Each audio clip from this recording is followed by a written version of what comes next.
ಮಕ್ಕಳೇ, ನಾವಿವತ್ತು 8ನೇ ತರಗತಿಯಲ್ಲಿ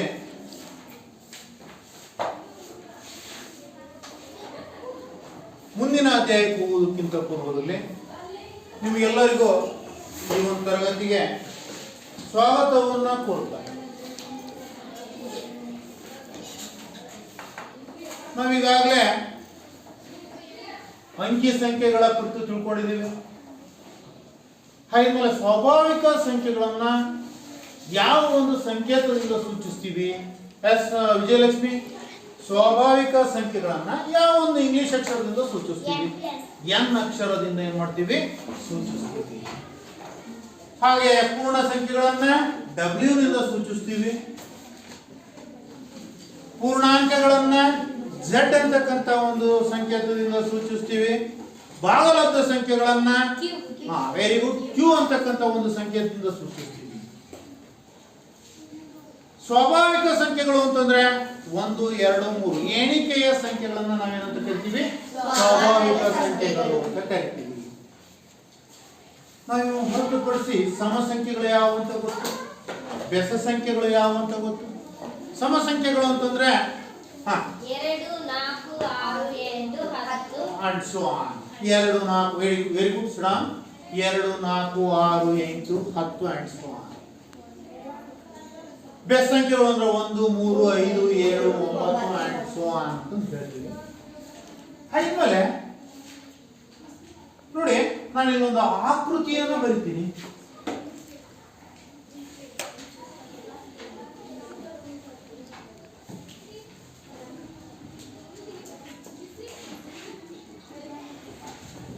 ಈ ಆಕೃತಿಯ ಉದ್ದ ಎಷ್ಟಿದೆಯೋ ಅಗಲನೂ ಏನಾಗಿದೆ? ಅಷ್ಟೇ ಇದೆ. ಉದ್ದ ಎಷ್ಟಿರುತ್ತೋ ಅಗಲನೂ ಅಷ್ಟೇ ಇದೆ. ಎಲ್ಲಾ ಬಾಹುಗಳು ಏನಾಗಿದಾವೆ? ಈ ಬಾಹು ಎಷ್ಟಿದೆಯೋ ಈ ಬಾಹುನು ಅಷ್ಟೇ ಇದೆ. ಈ ಬಾಹುನು ಅದೇ ಅಳತೆಯನ್ನು ಹೊಂದಿದೆ. ಈ ಬಾಹುನು ಅದೇ ಅಳತೆಯನ್ನು ಹೊಂದಿದೆ. ಹಾಗಾದ್ರೆ ಈ ಆಕೃತಿ ಹೆಸರು ನನಗೆ ಎಷ್ಟು ಮಾನ ಇದೆ? ಈ ಬಾವಿನ ಅಳತೆ ಎಷ್ಟಿದೆ ಅಂತ ಗೊತ್ತಿಲ್ಲ. ಈ ಬಾವಿನ ಅಳತೆ ಎಷ್ಟಿದೆ? ಈ ಬಾವಿನ ನಾನು ಈ ಬಾವಿನ ಅಳತೆ ಏನಂತ ಬರೀತೀನಿ? ಎ ಅಂತ ಬರುತ್ತೆ. ಈ ಬಾವಿನ ಅಳತೆನೂ ಏನಾಗಿರುತ್ತೆ? ಎ. ಈ ಬಾವಿನ ಅಳತೆ ಎ. ಈ ಬಾವಿನ ಅಳತೆ ಎ ಅಂತ ಆಗಿರುತ್ತೆ. ಹಾಗೆ ಚೌಕದ ವಿಸ್ತೀರ್ಣವನ್ನ ಕಂಡುಹಿಡಿತಕ್ಕಂಥ ಸೂತ್ರ ಯಾವುದು? ಚೌಕದ ವಿಸ್ತೀರ್ಣವನ್ನ ಕಂಡುಹಿಡಿತಕ್ಕಂಥ ಸೂತ್ರ ಯಾವುದು? ವೆರಿ ಗುಡ್, ಬಾಹು ಇಂಟು ಬಾಹು. ಇದು ಬಾಹು ಯಾವುದು? ಇದು ಬಾಹು, ಇದು ಬಾಹು. ಹಾಗೆ ಚೌಕದ ವಿಸ್ತೀರ್ಣ